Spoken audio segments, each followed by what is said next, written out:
Ok, tá ótimo então. Queridos, então, aula 7, aulinha de hoje, aula de tabela, vai ser uma aula quente, literalmente. Desculpa a piada idiota, mas é que é verdade, sei que a gente está com problema de refrigeração, mas eu acho que Deus está vendo esse teu sacrifício aí, ok? E vai te recompensar com esse acerto na prova, eu te garanto. Tabela periódica esse ano tem muita, mas muita chance de aparecer de forma bem ressaltada, bem evidente. Não se assustem se tabela não acabar permeando mais de uma questão, como de praxe, e sim umas 2 ou até 3 questões da prova da URGS. E como a Giovana Caldeira mencionou com uma certa ponta assim, de desgosto, né, pelo que eu percebi, o Enem também pode mencionar assim, tabela periódica, redimensionar a matéria dentro das interdisciplinaridades do Enem e perguntar alguma coisinha sobre quem é mais negativo, quem é mais positivo, o que significa isso e assim por diante. Então, essa matéria é uma maravilha, é muito interessante, esse ano em particular é um ano muito bom também, em virtude justamente dessa agregação de uma nova linha na tabela. Não tem como falar de tabela sem falar desse senhorzinho aqui que vocês estão vendo. Vocês estão vendo esse senhorzinho aqui de barba comprida, de cabelos compridos e careca, que é meio contraditório, não é? Antagônico e tal, como o tio. É paradoxal, ele é o nosso único careca cabeludo aqui no curso, não é? E esse senhor russo, ele tem o nome tinha, na verdade, de Dmitry Mendeleev. E o Dmitry Mendeleev foi um dos, digamos que, cientistas que, para muitos, organizou a maior descoberta da ciência, que foi justamente a tabela periódica, os elementos químicos até então descobertos. Muito se tentou fazer, pouco se conseguiu. É interessante sempre falar um pouquinho sobre a história da tabela. Os primeiros, sem dúvida, foram estes.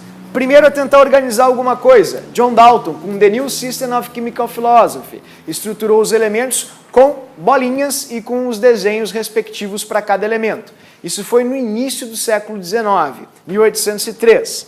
Não foi muito bom, porque não tinha uma ordem sequencial, né, digamos assim, com alguma relação clara que pudesse ajudar na leitura.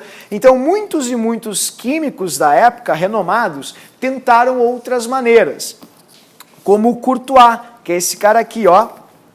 Na verdade, esse não é o Courtois ainda, esse aqui é o Dobenheimer. Perdão, deixa eu mostrar aqui para vocês. Ali, onde está você? Aqui, achei. Bom, vou começar então com o Dobenheimer, que foi esse cara que eu acabei mostrando para ti, não é? Que organizou a tabela em trios. Ele começou a pegar os elementos em trios e pelas médias das massas, ele conseguiu associar alguns elementos que eram parecidos. Por exemplo, ele pegava a massa do lítio, a massa do potássio, somava e dividia por 2. Ele achava praticamente a massa do sódio. Então ele dizia que o sódio tinha que ficar entre o lítio e o potássio, porque por massa eles eram parecidos. O mais estranho deles, mas a tabela ficou bem ruim, ela ficou sempre em trios. Se vocês observarem bem, ó, vocês podem perceber que são sempre trios de elementos divididinhos. Não tinha esse formato aqui também. Um outro cientista que tentou fazer algo estranho foi um holandês, o nome dele era Newland. Ele era músico, então ele pensou, a música está em tudo, então vai estar na tabela periódica. Ele tentou organizar em notas musicais, ele pegou pelas vibrações dos elementos e sentiu a vibração do elemento. E disse que deveria ser assim. Eu acho que isso é uma oitava musical, vai de Dó a Si, depois no próximo Dó que é uma oitava abaixo. Também não é, convenhamos, um argumento científico muito plausível, consistente para as pessoas, enfim, aceitarem. Mas teve um inglês, cujo nome dele tinha alguma coisinha no francês, né, que era o Jean Courtois, que ele falou sobre o parafuso telúrico. Ele descobriu uma sequência lógica dos elementos na qual ele conseguia colocar elementos parecidos dentro de uma estrutura que se parecia com um parafuso. Então, para ele, a tabela periódica tinha que ser assim. Se chama parafuso telúrico. Está na França isso, é muito legal. Tem lá, num museu no sul da França também, a proposta de tabela dele, que era um papelzinho, não é? Todo gramado assim e tal, diagramado, e tem ali as raias e ele colocava os elementos que acabavam gerando essa forma espiralada, digamos assim, que lembra um parafuso. E essa tentativa dele, de certo modo, ainda foi consistente, porque ele realmente, a partir das massas, conseguiu organizar elementos que eram parecidos. Mas nenhum deles chegou ao nível desse cara aqui, Mendeleev. foi 1860. Eu vou contar a história para vocês, não vão acreditar. É absurdo. O Mendeleev era um químico, não é? Famosíssimo. Ele, vocês podem perceber, não havia muitos elementos até então descobertos, eram poucos. E o Mendeleev gostava de jogar um jogo que é comum no computador. Eu tô falando sério, não tô brincando. É um joguinho que tu bota as cartas, todas assim na tua frente, e tu começa, ao tirar as cartas, colocar elas embaixo das cartas com o mesmo naipe. É um clássico jogo do computador e o nome é, exatamente, Paciência. Ele era viciado em paciência, veja só. E ele inclusive chamou o joguinho que ele fez de Paciência Química. Eu não estou brincando. Ele era um russo, né? O nível alcoólico dele, obviamente, era bastante elevado. E aí ele pegava assim, ele pegava os elementos, ele tinha convicção de que a paciência estava ali, a paciência química. Aí ele pegava o elemento, ele estudava bastante o elemento e via todas as características daquele elemento. E ele colocava esse elemento que tinha características parecidas embaixo de um outro elemento similar. Por exemplo, ele pegava o lítio, aí ele via que o lítio era muito parecido com o sódio, porque explodia em água, porque reagia de tal maneira, aí ele colocava o sódio embaixo do lítio, o potássio embaixo do sódio, e assim foi. E aí um dia diz ele que dormiu e sentiu um insight, e aí ele veio para uma grande convenção de química, logo ali depois, em 1861, 62, se não me engano, e publicou O Sonho de Mendeleev, que aliás virou um livro muito famoso, porque sustenta a teoria de que isso só pode ser obra de ET. Não faz sentido, pessoal. Se descobriu uma das maiores invenções da humanidade, eu vou mostrar para vocês. Tem muita coisa implícita na tabela periódica que não se fazia ideia, porque isso aqui, nessa época não havia nem sido descoberto elétron ainda, e tem muita informação sobre elétron por detrás da tabela que a gente, enfim, na época eles não sabiam e que hoje a gente pode descobrir com facilidade. Só que, é óbvio, muitas incoerências aconteciam, porque a massa, que acabava sendo um dos fatores de organização aqui, não era obedecida. Haviam muitos acidentes. Por exemplo, o telúrio ele tem uma massa menor que o iodo, e o iodo aparece posterior ao telúrio. Então, essas incoerências, o Mendeleev argumentava, é que vocês não conseguiram descobrir ainda o porquê, ou um elemento novo, ou algum outro isótopo deste elemento. Então, ele criticava as pessoas, e de certa forma com razão, porque a tabela desse jeito nos ajudou muito a evoluir como humanidade. Entender elementos fez com que a gente pudesse, por exemplo, administrar os fertilizantes, vocês sabem da importância dos fertilizantes na nossa vida. Então, o que foi o grande, digamos assim, fator de organização da tabela periódica moderno? Depois do Rutherford, tudo mudou. E um cara aluno dele, chamado Moseley, disse assim: a tabela deve ser organizada a partir da ordem crescente de número atômico. Isso vai explicar o porquê das massas. E repito, ela não tinha sido na época do Mendeleev organizada por número atômico, porque eles não sabiam que era próton naquela época. E mesmo assim a tabela já é como era hoje. Tu entende? Então eis a grande revolução da tabela periódica. É organizada a partir, isso é muito importante, partir da ordem crescente, ou de uma ordem crescente, de uma ordem crescente, uma ordem crescente, tá aí, de número atômico. Essa, ao meu ver, é a informação mais importante para esse ano sobre tabela periódica. Eu estou desmerecendo sim o conteúdo, porque eu acho que eles vão pautar na descoberta do elemento dos japoneses. Que talvez o 113, ele agora está tendo uma intervenção jurídica para que ele se chame elemento nipônico, porque tem o frâncio, que é o francês, não é obviamente, eles queriam o elemento nipônico, e ele se chama niônio. Então, provavelmente o 119 também tem algum trâmite desse tipo, certo? Então, começa no número 1 e termina lá no número 118 hoje.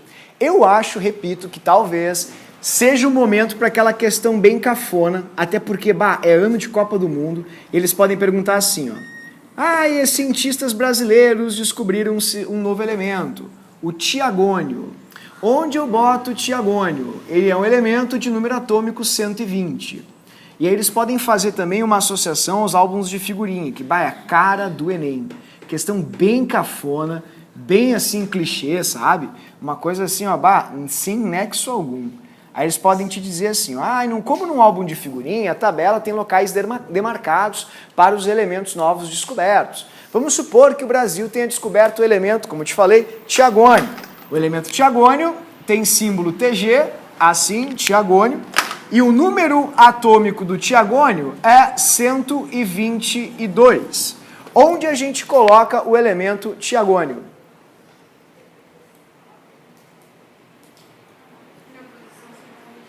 Então, exatamente. Assim como num álbum de figurinha, tu não sai abrindo a figurinha, a primeira que tu tira, tu vai botando. Tem sempre um local demarcado. Se esse último aqui da tabela é o 118, assim, esse aqui tem que ser o 119, tá vendo? Esse tem que ser o 120, esse tem que ser o 121, esse tem que ser o 122. Assim. Então, é bem fácil, é bem simples, basta tu literalmente demarcar os locais e, literalmente, achar o local pré-definido para esse elemento. Uma pequena observação é que eles vão te questionar sobre. Vamos supor que a gente encontre na prova alguma coisa sobre o elemento dos japoneses. Eu vou chamar aqui, ó, de JP, tá? Vamos supor que esse elemento, que é o 119, que foi descoberto esse ano, 119, seja questionado. Eles vão perguntar para vocês assim, qual é a característica desse elemento? Ele vai ser metal ou não metal? Coisas desse tipo vão acontecer. Ele vai ter quantos elétrons de valência? Lembra dessa? Ó, ele tem que ficar aqui. Todo mundo que fica na primeira coluna da tabela tem quantos elétrons de valência? 1. Então essas perguntas vão ser feitas para vocês por eles. Quantos níveis de energia esse elemento novo dos japoneses apresentará? Não, literalmente, o elemento apresentará. Então vai apresentar 8 níveis de energia, coisas bem fáceis sobre esse elemento, ok? Bom, e falando em coisas fáceis sobre o elemento, é muito fácil também falar um pouquinho sobre a organização da tabela. A tabela periódica em si, ela apresenta algumas organizações bem claras e explícitas, que vocês podem encontrar aqui na página de número 96. Muito bem. Então eu vou colocar aqui do lado para vocês, para a gente falar um pouquinho sobre organização e também para a gente escrever alguns elementos que são importantes para nós conhecermos também suas aplicações para alguma eventual pergunta mais complexa na prova. Tudo bem? Então vamos lá.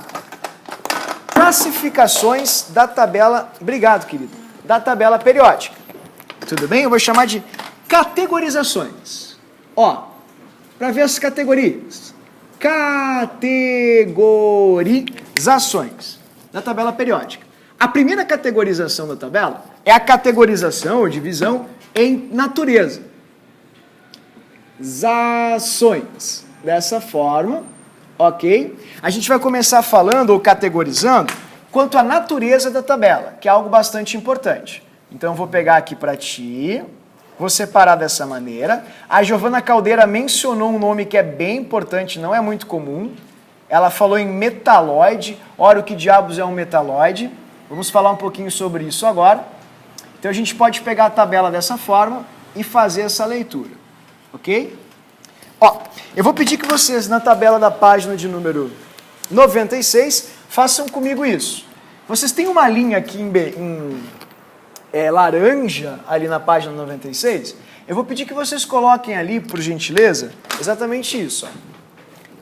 Boro, silício, arsênio, telúrio, astato, aqui o astato, ok? E aqui embaixo tenecínio, que são esses elementos que ficam na fronteira e que separam os metais dos não metais.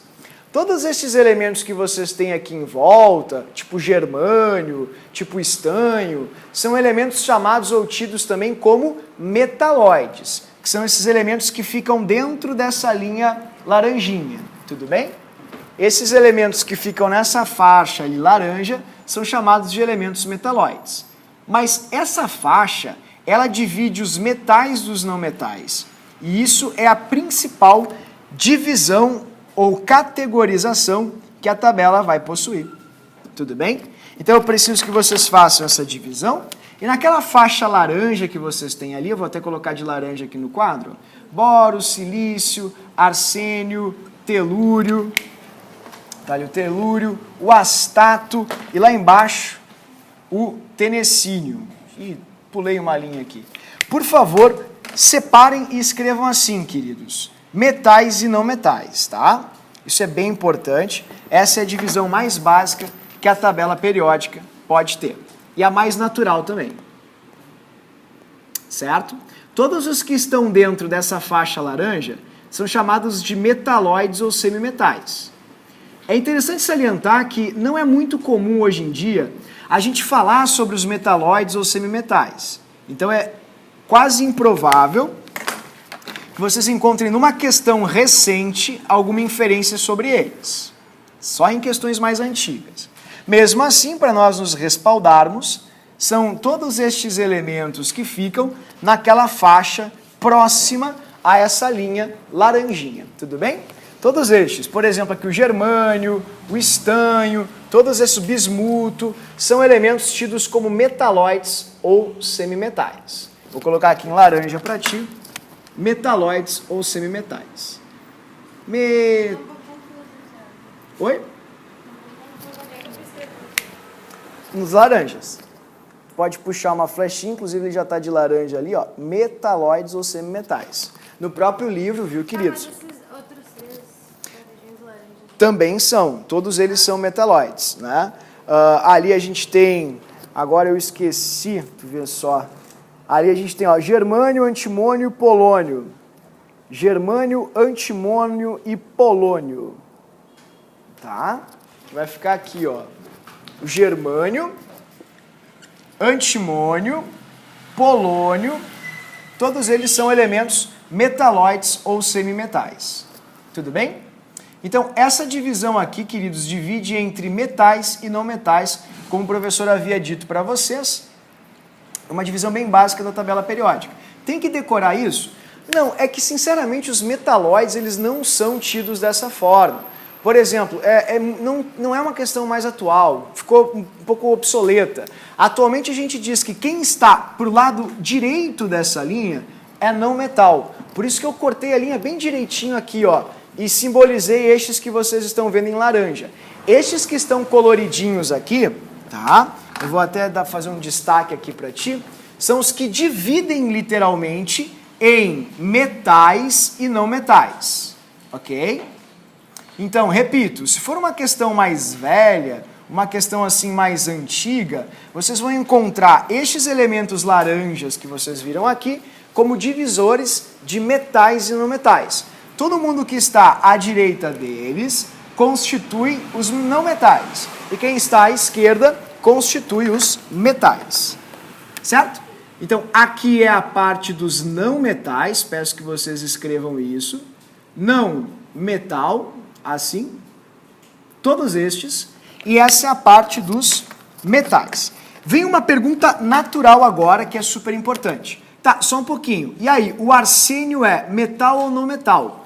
Por isso que essa classificação de metalóide caiu, porque ela é um pouco difusa. É difícil, tá aí, quem é quem? E o telúrio, ele fica para que lado? Ele é metal ou não metal?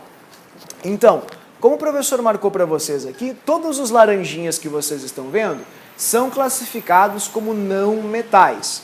Somente em questões antigas eles eram chamados de metalóides. Atualmente, inclusive, vou fazer esse asterisco para ti, todos eles também são tidos como não metais. Isso é muito importante.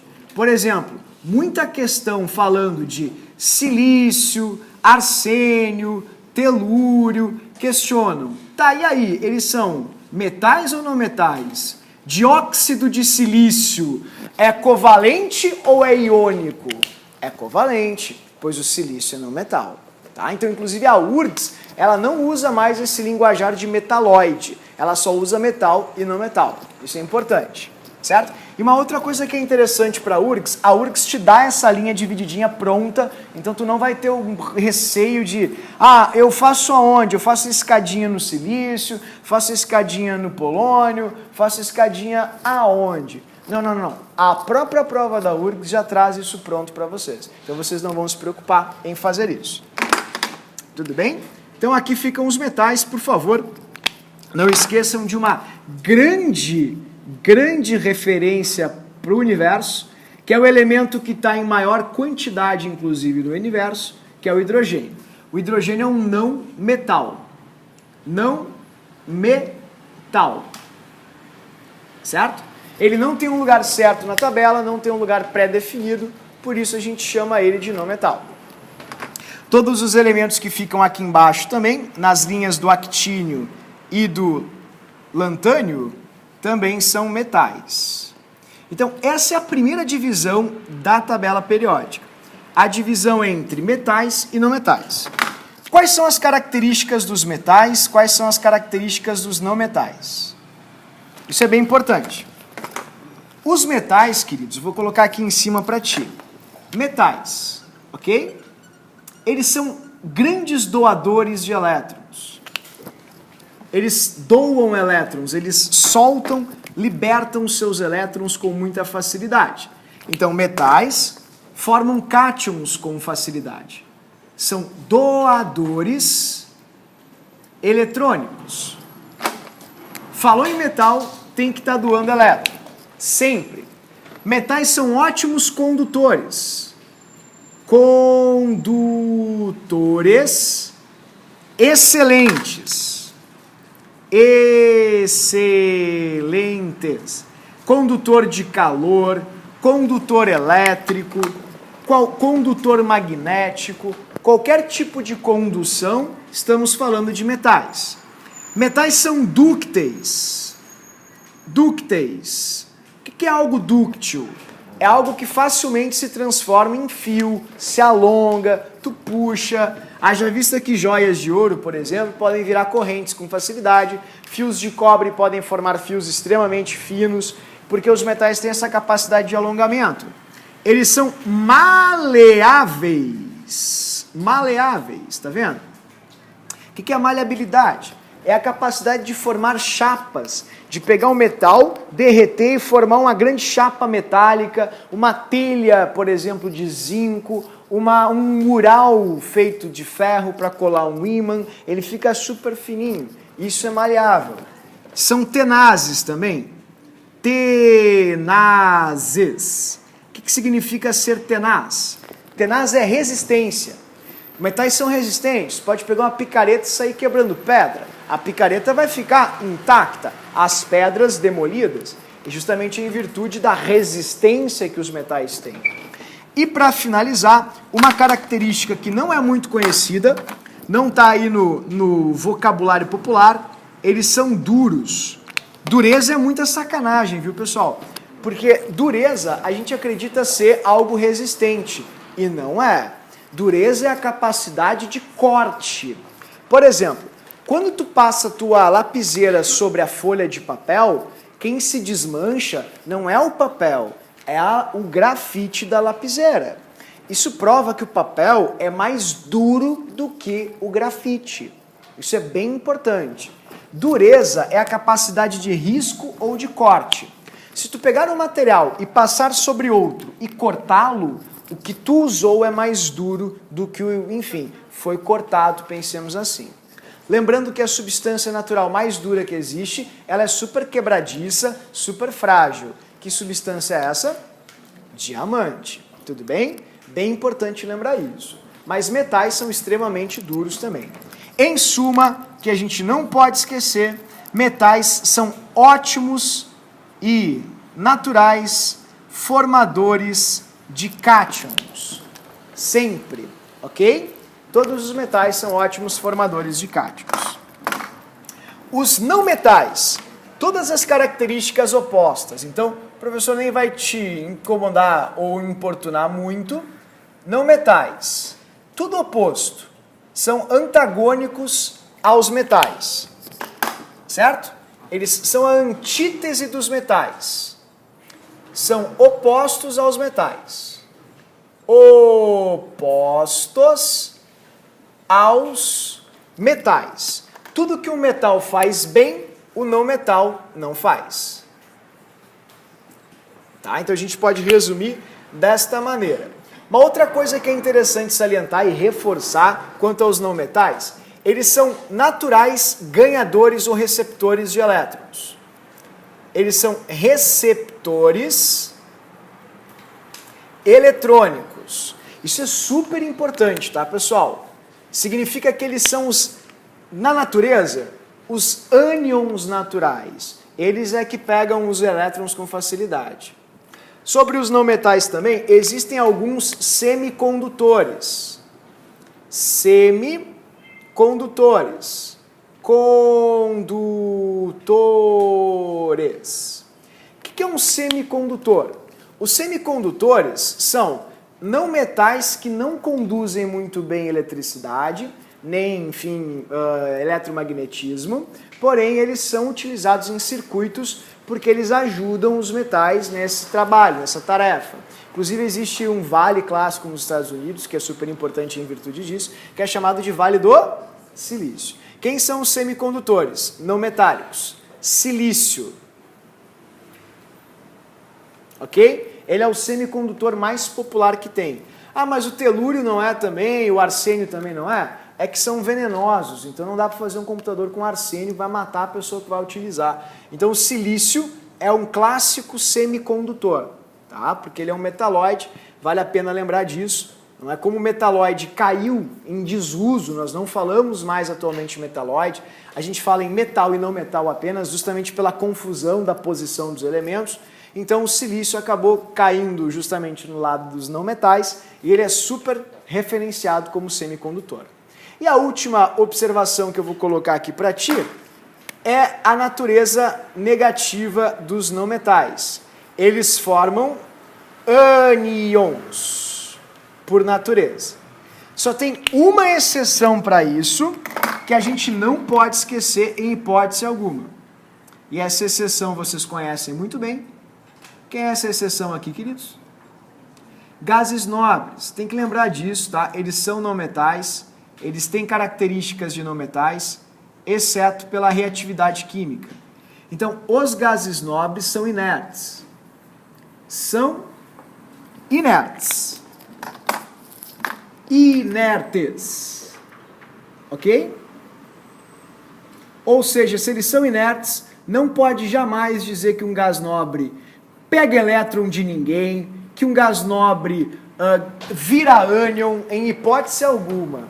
Os gases nobres, que condizem com a coluna 18 da tabela periódica, eles são não metais, digamos assim, isolados, não metais à parte, porque eles não se comportam efetivamente como a maioria dos não metais. Tudo bem? Mas são não metais, isso é importante. São não metais. Certo? Então essa é a primeira divisão da tabela, super fácil, metal, não metal. Eu mostrei para vocês aqui quem são os metalóides, mas repito, não te atucana com isso, tu vai encontrar apenas em questões antigas. Metalóides ou semimetais é uma expressão que caiu em desuso, não é mais utilizada, só existe metal e não metal. E as tabelas separam bem direitinho aqui, ó, os metais dos não metais. Então vocês vão ter essa linha divisória, por exemplo, na URGS, diagramadinha assim, pretinha, para vocês visualizarem com facilidade, dividindo quem é metal e quem é não metal. Tudo bem? Me fiz entender aqui, tranquilos? Uma outra coisa que é importante aqui, pessoal, sobre os metais e não metais, primeiro, é a capacidade, ou estado físico, digamos assim, a capacidade de agregação. Estados físicos. Estados físicos de metais e não metais. Quem são os sólidos, os líquidos e os gases? Isso é bem fácil, tá? Eu vou colocar aqui para ti, ó. Sólidos, líquidos e gases. Sólidos é a grande maioria.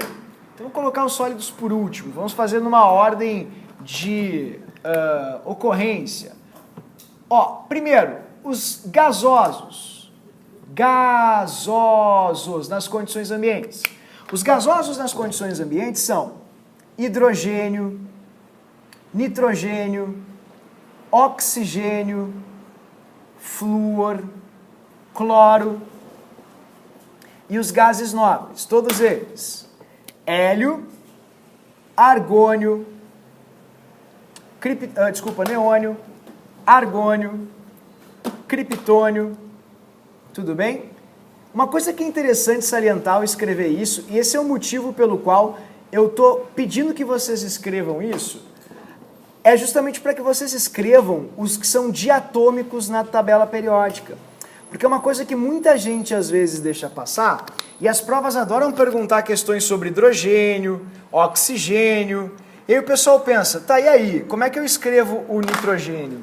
Por que o nitrogênio é N2? Todos esses elementos que eu pus ali são chamados de elementos diatômicos. Não existe hidrogênio na natureza estável com um átomo só. Os hidrogênios da natureza todos são diatômicos, ou seja, possuem 2 átomos. Certo? Bem como o nitrogênio, o oxigênio, o flúor. Essa é a forma estável deles, né? Por exemplo, a gente vai até trabalhar bastante isso em ligações químicas. Por que não existe hidrogênio sozinho na natureza? Porque o hidrogênio ele tem um elétron. E um cara chamado Gilbert Lewis, ele descobriu que os átomos se ligam entre si para ficarem com a mesma configuração de gás nobre. Então, por exemplo, o hidrogênio ele só existe na natureza como H2, porque se ele fica como H2, ele fica como hélio. O nitrogênio na natureza só existe como N2, porque se ele ficar com N2, ele vai ficar com o mesmo número de elétrons que o neônio. Então, na natureza, pessoal, estes elementos que eu passei para vocês, eles sempre ficam diatômicos, porque esta é a forma mais estável que estes elementos possuem, a forma de estabilidade. Tudo bem? Os líquidos, pouca gente sabe, mas tem 2 líquidos apenas na tabela periódica. Líquidos. Os líquidos são mercúrio, que tem grandes chances de aparecer esse ano, que é o Hg, e o outro, bromo. São os únicos 2 elementos líquidos na tabela periódica. Vale a pena ressaltar de novo, enxergar como é o mercúrio líquido, como é o bromo. Ali vocês podem enxergar o mercúrio. Esse é o mercúrio. Ó, metal líquido. E o bromo, que também é um líquido bastante perigoso. O restante é tudo sólido. Sólido é a maioria da tabela periódica. Sólidos. O resto. Os demais. Os demais. A grande maioria da tabela é uma grande maioria sólida. Ok? Está ali o mercúrio, extremamente denso. Deixa eu te mostrar o bromo também para tu enxergar isso. Ali está o bromo. Ele é líquido. Está aqui dentro, ele está aquecendo para transformar ele num gás. Extremamente reativo, bem perigoso. Sempre se encontra na forma diatômica também. Isso é bromo com alumínio, se eu não me engano. É uma reação explosiva.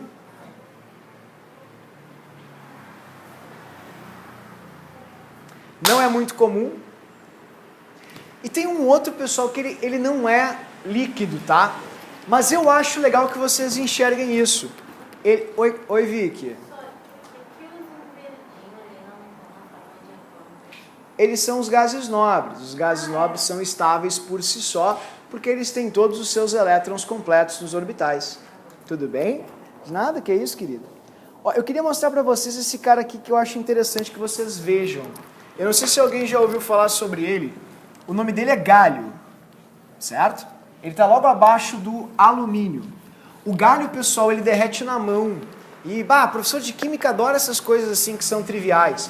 Tipo, olha só que massa, tu pega o metal na mão, ele derrete. Porque o ponto de fusão dele é 29 graus Celsius. Mesmo então que ele seja sólido, porque as condições ambientes condizem com 25 e uma atmosfera, ele derrete com muita facilidade. Isso aqui é ar quente, tá vendo? Exatamente. Agora, literalmente, como a Giovana Caldeira sabiamente falou, ele ia estar derretendo como nós todos estamos. Ok? Então, exatamente, tá aí o gálio. Lembra que ele é uma exceçãozinha, ele está bem na transição, mas ele é um metal sólido como os demais. Ok? Então tá aí. Essa é uma divisão bem tranquila, bem fácil da tabela também.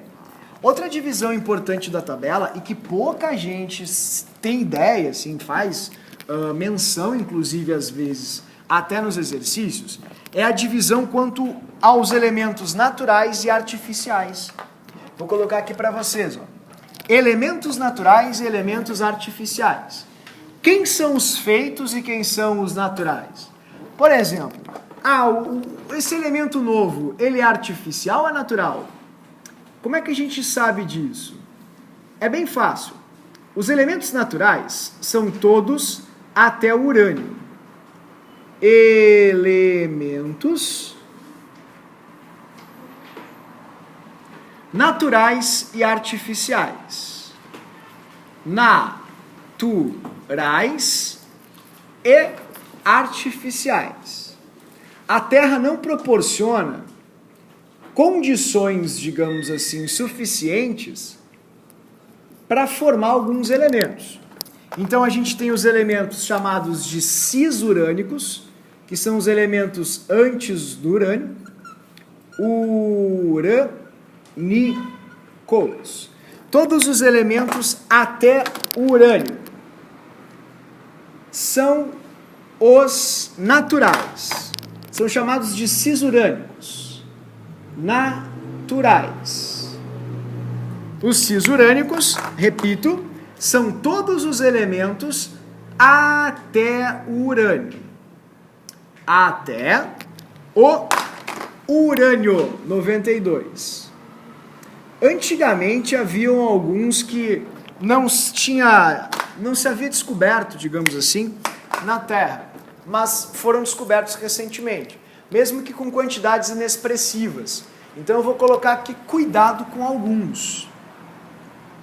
Cuidado, alguns, que tem quantidades tão inexpressivas, mas tão inexpressivas na Terra, que a gente nem consegue eles de uma forma, digamos assim, efetiva. Tu não sai catando pedra com esses materiais. Um deles é este, frâncio. As quantidades de frâncio no planeta Terra são tão desprezíveis que só se consegue frâncio basicamente de forma artificial. Então vocês têm ali, ó, traços, assim, ó, microgramas de frâncio, em algumas rochinhas. Outro também que é praticamente artificial é esse cara aqui, o radônio, que não está nem entrando aqui, que bom. Deixa eu ver se eu pego aqui na outra. Está ali o radônio, pronto. Radônio. A quantidade de radônio na Terra é praticamente zero. Ok? Radônio. Tecnécio.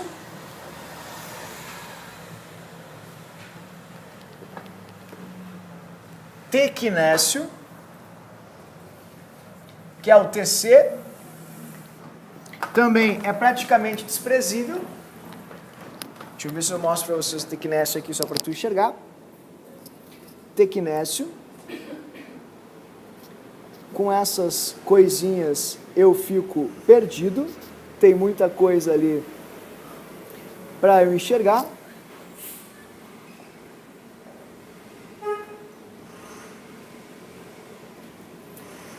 Cadê o tecnécio, pessoal? Alguém está enxergando o tecnécio? Eu não estou enxergando o tecnécio. Mas enfim, o tecnécio, ok? E o outro é esse cara aqui, não é? Que é o promécio. Desculpa, com um monte de coisinhas girando, o professor é meio perdido, não achei o tecnécio para ti, mas já acho ali. Esse aqui também, ele tem quantidades tão pequenas que praticamente é obtido somente via artificial, via reação química. Certo? Então tá aí, estes são os elementos. Basicamente, pessoal, vocês podem perceber, todos até o urânio são tecnicamente naturais, exceto esses 4 que nunca vão ser cobrados em prova. Oi? Eu não estou conseguindo enxergar, tem muita coisa girando aqui. Tecnécio. Ali, o quê? 42. Ah, tá. 40, ali. Ah, achei. Obrigado, querido. Muito obrigado, Giovana Caldeira. Parabéns. Deus te dê em dobro. Tá?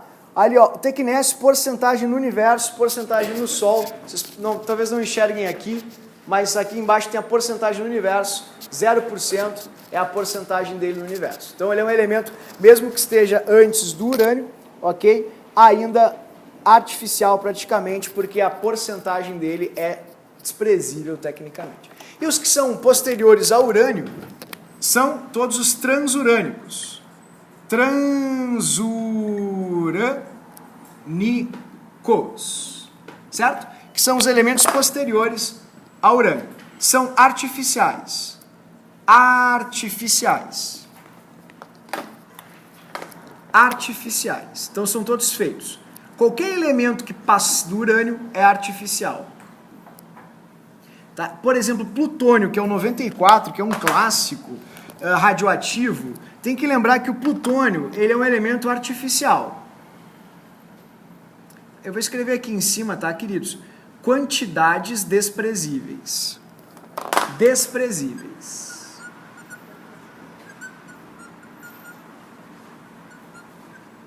Tudo bem? Fechou. Pronto. Então, essas são características bem triviais, assim, bem simples sobre a tabela periódica, que são importantes para a gente poder reconhecer e também trabalhar algumas questões. Outra parte que é super relevante é a questão dos elementos. Elementos importantes que eu devo saber, devo conhecer. Não dá para ir para a prova sem conhecer alguns elementos que são essenciais na tabela periódica. Elementos importantes. Elementos importantes. Certo? Eu vou colocar a escalinha deles aqui. Eu vou pedir que vocês anotem sempre do ladinho a relevância dele. Tipo, para que ele serve, no que ele é empregado. Vou começar com o cobre aqui. O cobre é muito importante, é um metal super empregado, principalmente na questão de fiação elétrica. Então coloquem aqui, ó, fios ou fiação. Qualquer coisa que é feita de, enfim, fio de luz, esse material obviamente é cobre, não pode esquecer. Outra coisa que o cobre é empregado bastante, né, na fabricação, é utilizado, é a fabricação de bronze, que é cobre mais estanho, e a fabricação de latão, que é um metal super importante, que é o cobre mais o zinco. Latão e o bronze. Bronze, lembrando que bronze não é metal, bronze é uma liga metálica, e o latão, que é feito de cobre, tem que se saber sobre o latão. Certo? Fechou. Depois do cobre, um metal que é super importante também é esse metalzinho que a gente já viu, que ele é líquido, ele se junta com facilidade a outras frações dele. O nome dele é mercúrio e ele é usado basicamente para fazer lâmpadas fluorescentes. Lâmpadas fluorescentes.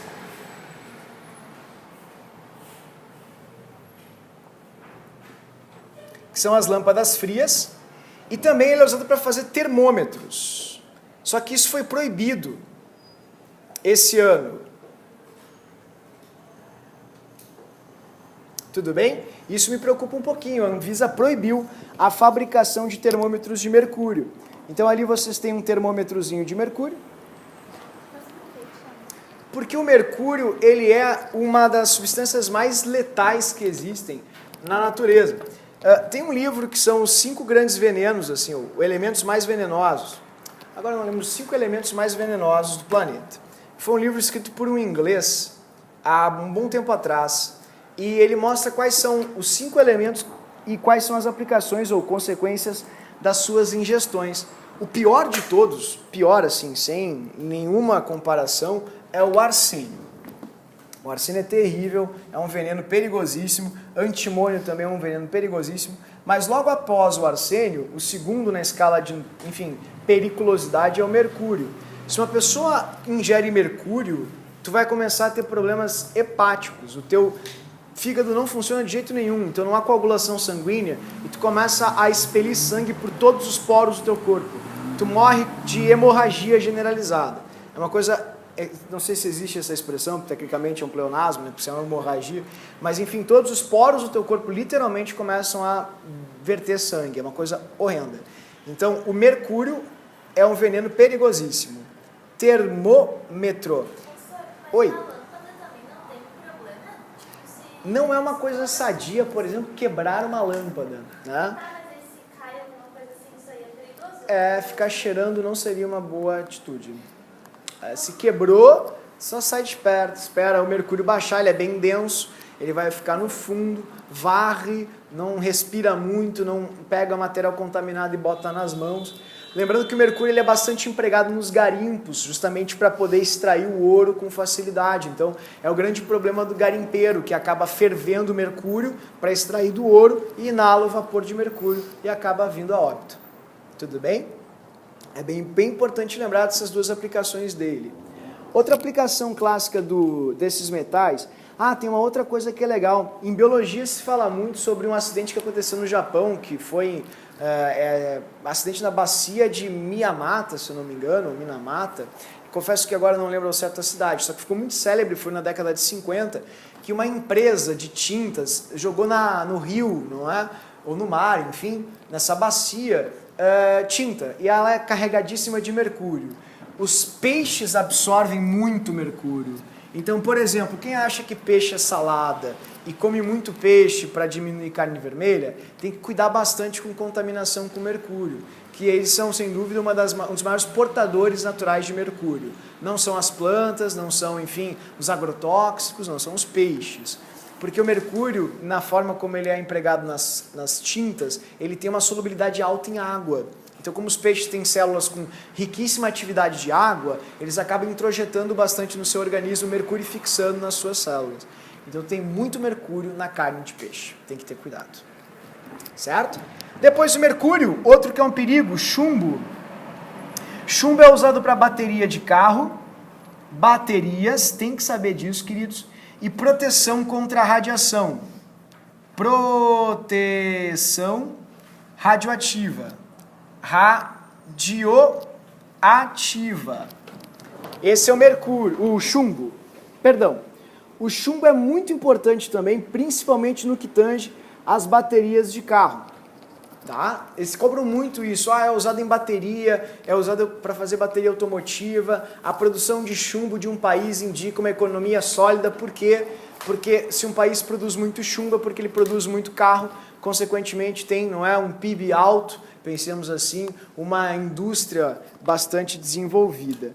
Então esse é o chumbo, todo mundo associa ele à munição, ninguém mais usa munição com chumbo há, olha, séculos, só é usado para fazer bateria de carro e também proteção contra a radiação, radioatividade. Qualquer barreira de proteção radioativa é feita de chumbo. Também tem muitas tintas que tem chumbo, tá, pessoal? Outro elemento assim que vale a pena a gente lembrar, que é relevante, é o ouro. Vou colocar ali o ouro para ti. Ouro, ótimo condutor elétrico, excelente condutor elétrico, porque ele não se oxida. E o ouro é usado em joias, né? Joias. E também ótimo condutor. Ótimo condutor. Então, a gente não faz fios de ouro, obviamente, porque ouro é muito caro. Senão faríamos fios de ouro.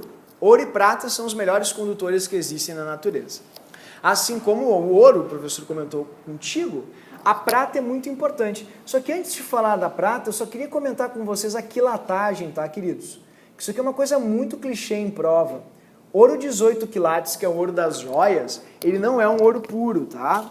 O ouro puro é chamado de ouro 24 quilates. O ouro 18 ele é uma mistura de ouro com paládio ou ouro com cobre, que é o mais comum. Então é ouro mais cobre.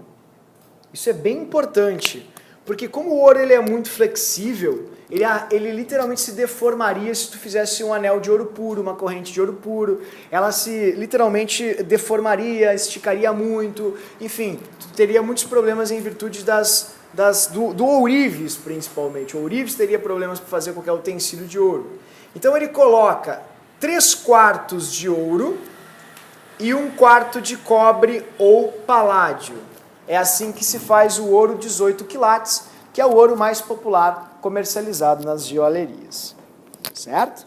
Tá ali o ouro, então, metal importante.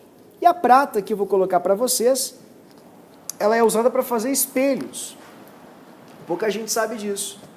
Prata, muito comum na fabricação de espelhos. Espelhos. Qualquer espelhinho que tu compra aí é feito de prata. Vocês estão vendo aí um espelho de prata? Está aqui o espelho. A base dele, à frente, a sílica, é justamente a prata.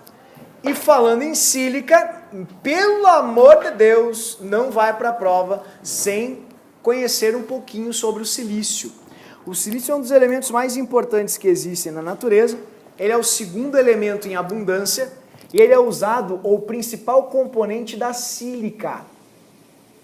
A sílica é o SiO2. Qualquer coisa que esteja na Terra, na litosfera, é praticamente feita de sílica e mais alguma coisa. Então, o quartzo é basicamente sílica, as pedras todas são sílica, e uma outra coisa que também é feita de silício é o que, pessoal?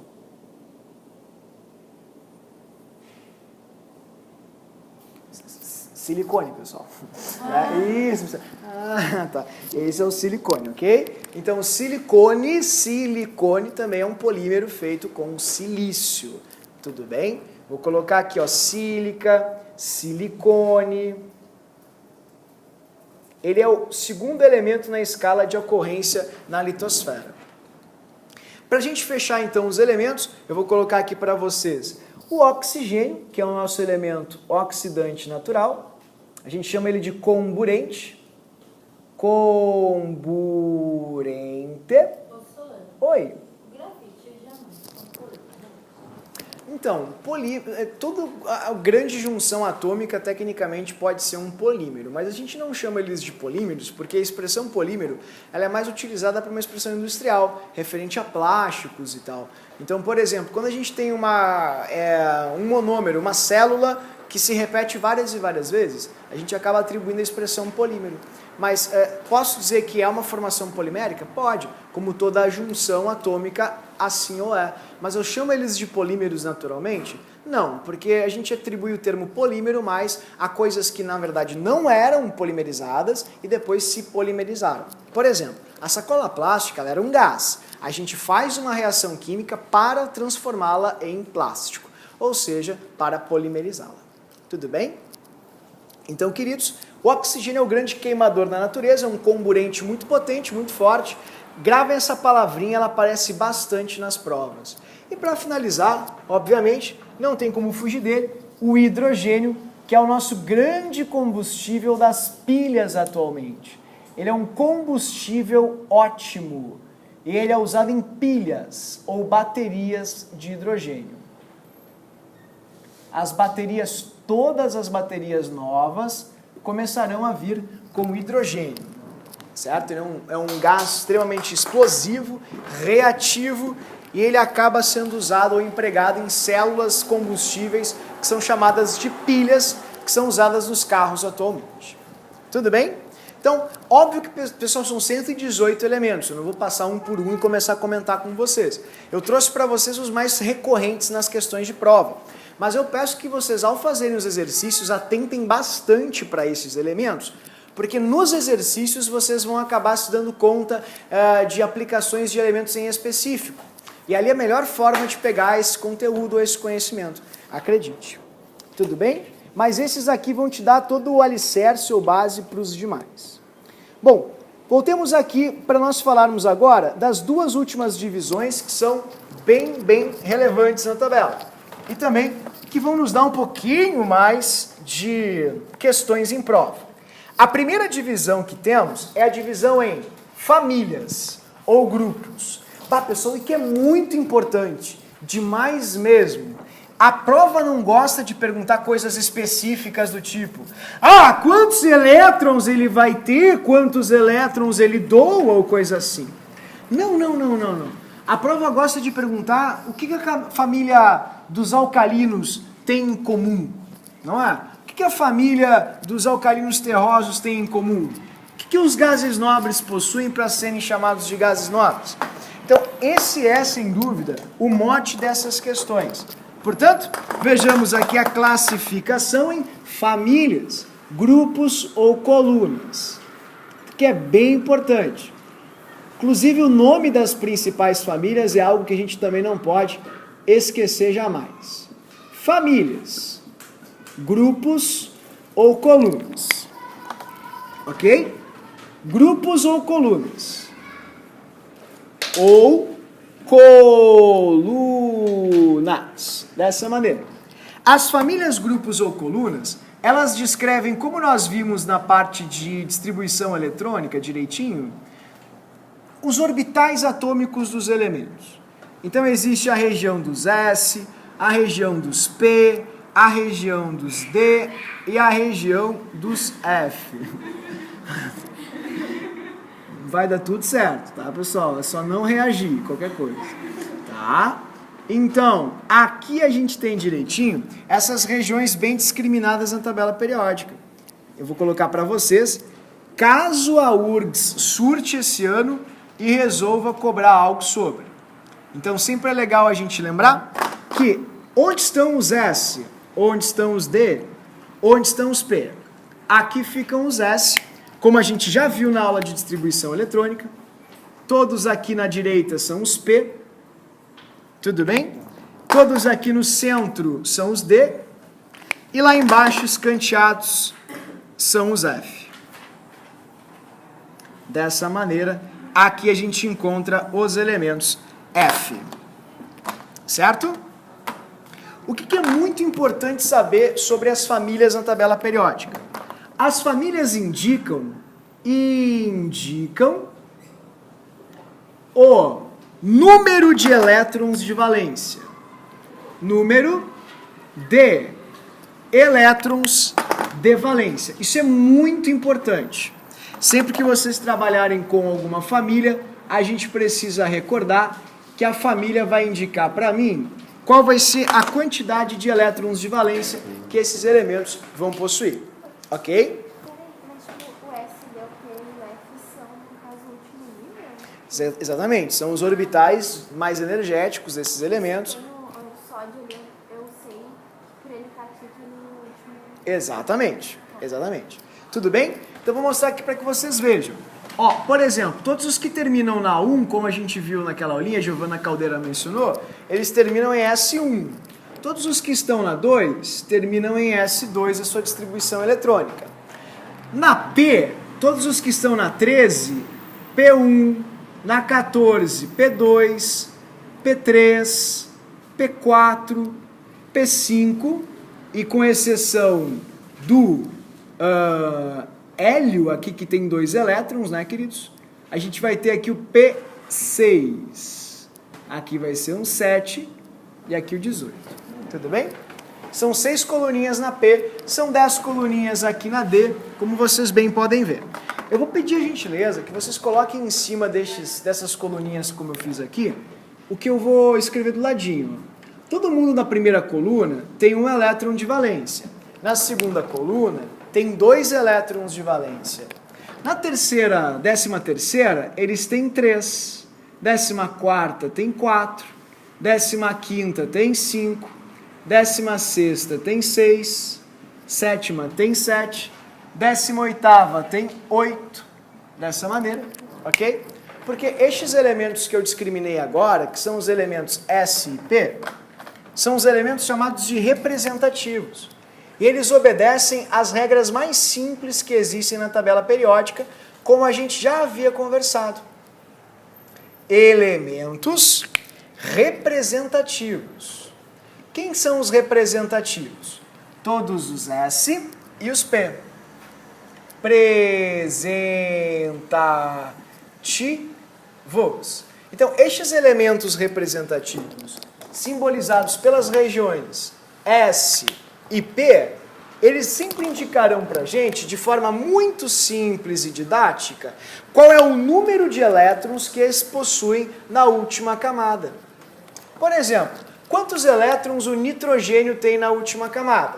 Se ele está na família 15, ele tem 5. Quantos elétrons o berílio possui na última camada? Se ele está na família 2, ele tem 2. E essa, ao meu ver, vai ser a pergunta desse ano da prova.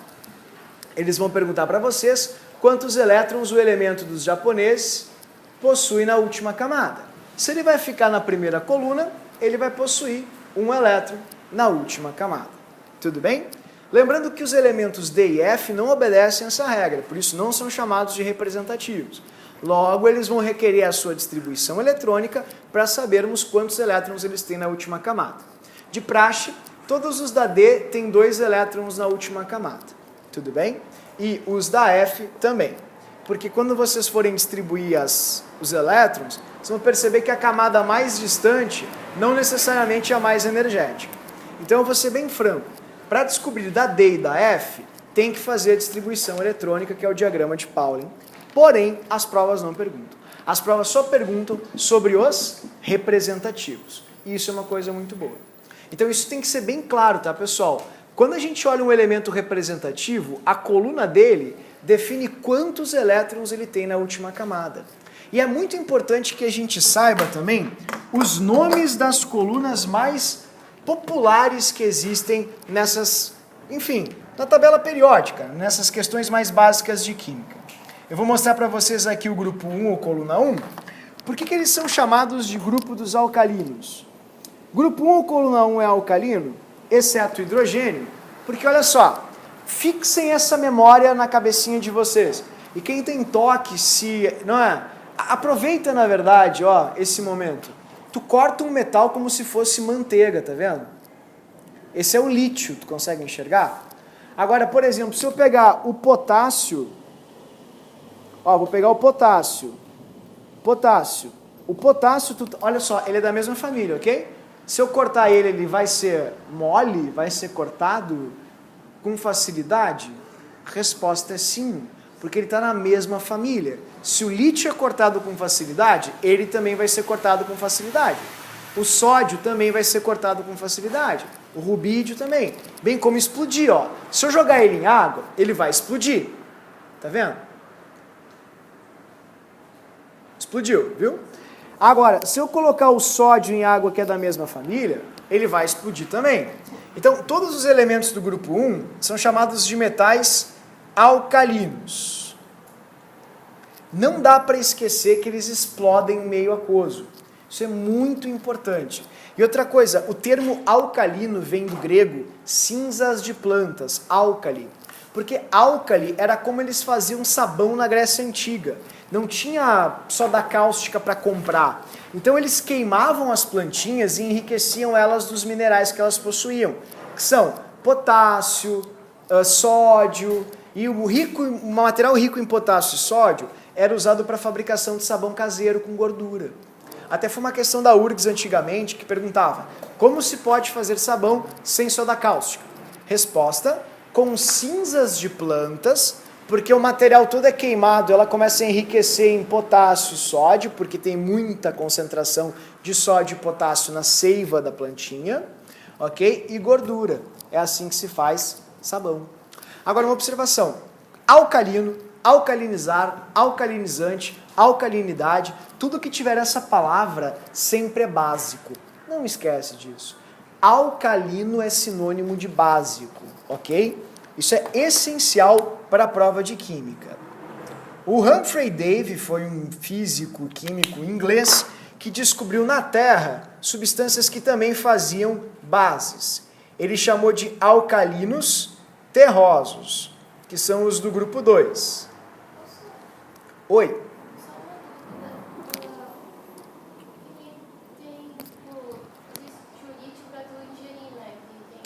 Sim. Tem o sódio, potássio.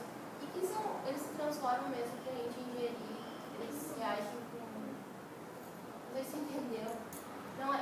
Tipo, se formam com outros elementos para poder ingerir, não é ele na composição pura. Não, é carbonato de lítio. Isso. Exatamente. Ele tem que ir na forma de carbonato, porque senão no estômago a gente vai acabar consumindo lítio ao invés de botá-lo no nosso sistema nervoso e tal, né, no nosso sangue. Então, na forma de carbonato, ocorre uma reação tamponante, onde o lítio não vai ser absorvido, ou seja, ele passa pelo estômago sem ser absorvido e vai para a nossa corrente sanguínea direto. Aí, como aspirina, mesma coisa. Dessa maneira, a gente consegue levá-lo até o sistema nervoso com facilidade e fazer com que ele regularize as bombas de sódio e potássio, aumente a produção de neurotransmissores, não é? Que é justamente para pessoas que têm, por exemplo, algum transtorno emocional. Então, tu precisa de uma quantidade maior de neurotransmissor, como, por exemplo, dopamina, serotonina, adrenalina, noradrenalina. E isso tu faz justamente com altas taxas de íons, como, por exemplo, o lítio. Então, tu poderia substituir o carbolítio, né, que é o carbonato de lítio, por carbonato de sódio, por exemplo. Porque o sódio é da mesma família. Tudo bem? Ó, esse é o estrôncio. Observem que se ele fica exposto ao oxigênio, ele reage. A mesma coisa acontece com o cálcio. Observem que o cálcio vai começar a ficar mais escurinho. Por quê? Porque ele é da mesma família do estrôncio. Alcalinos terrosos são metais também que formam bases e tal. Eles são obtidos na Terra com bastante facilidade. Por exemplo, sempre onde nós pisamos tem silício, que é a sílica, não é? Mas também tem muito carbonato de cálcio, que é o calcário. Então, cálcio, óxido de cálcio, que é o cal, tem muito na litosfera. E isso faz com que a gente tenha uma obtenção bastante grande desses metais na crosta ou casca rígida da Terra. Por isso o nome é alcalinos terrosos. Das colunas, queridos, ou grupos 3 ao grupo 12, a gente chama de metais de transição. Metais de transição. Eu vou colocar aqui uma informação que tu vai encontrar nas questões, que é super importante. Eles fazem sais coloridos. Isso é super importante. Só eles formam sais coloridos. Tudo bem? Então, cuidem bastante disso, que vai ter uma questão na prova que vai acabar atrapalhando bastante vocês. Vocês vão pensar assim, ó, putz, como é que eu vou saber disso? Só os metais de transição formam sais coloridos. Certo? Depois aqui a gente vai ter grupo 13, que é a família do boro. Grupo do boro. Grupo 14, que é o grupo do carbono. Não tem nada demais ali. Obrigado, querido. Grupo 15, que é o grupo do nitrogênio. Carbono. Dessa maneira. O grupo 15, que é o grupinho do nitrogênio. Sais coloridos. Sal colorido é metal de transição. E para nós finalizarmos aqui, então, o grupo 16, que tem uma importância bastante grande, que a gente chama de calcogênios. Calcogênios. Grupinho 17, halogênios. E o grupo 18, halogênios. E o grupo 18, os gases nobres. G17, halogênios, né? Muito fácil. Halogênios. E o grupinho, para finalizar, 18, gases nobres. Todos eles são gases nobres, né? Não esqueçam disso. O hélio também é um gás nobre. Certo, queridos? Uma pequena observação. Aquela parte da tabela que começa com sério e com tório é formada somente por elementos radioativos. Então eu vou colocar aqui os pontinhos. A gente chama de metais de terras raras. Terras raras. Ou metais de transição interna. Só que metais de transição interna não é muito empregado. Então, terras raras é mais importante, é mais comum. O LA e o AC são os elementos que ficam lá na coluna D1, ou seja, coluna 3 desse orbital, ou não é a região D. Todos os posteriores ao lantânio e ao actínio é que são os terras raras. É, exatamente. O LA, que é o lantânio, e o AC, que é o actínio, eles fazem parte, Luiz assim, dessa regiãozinha aqui, então são de transição. Agora, a partir do sério e do tório, todos eles são bastante reativos. Tudo bem? E, queridos, eu vou colocar aqui no cantinho, então, só para a gente encerrar, daí a gente fecha a nossa primeira parte de tabela, que é a leitura dos períodos, que é muito simples, nós já fizemos, não é? Que indicam, basicamente, apenas o número de níveis que cada elemento vai ter. Não confunde isso, por favor, hein? Olha só, os períodos ou níveis da tabela periódica, eles não têm nada além de camadas semelhantes. Por exemplo, todos os elementos que se encontram no mesmo período, também conhecido como nível ou camada, tem como única característica, única e exclusiva, ok? Níveis ou linhas também, não é? Ok? tem como única característica mesmo número de camadas. Mesmo número de camadas eletrônicas. Então, nada além disso, por favor, não caiam naquela clássica de que o lítio é usado no tratamento de distúrbios emocionais. Então, se o lítio pode ser usado para isso, por exemplo, o berílio também pode. Está errado. Só quem pode ter a mesma aplicação são elementos que se encontram na mesma coluna e não no mesmo nível ou período. Lítio e berílio têm apenas em comum o número de camadas eletrônicas. O lítio tem 2 e o berílio tem 2 também, pois todos os elementos que se encontram na segunda linha da tabela vão ter 2 camadas eletrônicas. É a única coincidência. Bem como quem está na sexta, na sétima e assim por diante. Tudo bem? Então é isso aí. Essa foi a primeira aulinha de tabela periódica, que é uma aula básica de tabela, para a gente saber como nós mexemos nela, na tabela periódica. E semana que vem, que vai ser nossa aula 8, como está ali em cima, vai ser a aula das propriedades periódicas, que é a aula mais prática sobre tabela periódica. Tudo bem? Queridos, obrigado por vocês terem aguentado aí a nossa sauninha de hoje, não é? Pela condição atípica do ar-condicionado. Semana que vem esperamos que o ar esteja funcionando e aí a gente vai ter uma aula mais climatizada. Espero que sim. Certo? Obrigado pela atenção, façam plantões e até. Tchau, pessoal. Tchau, tchau.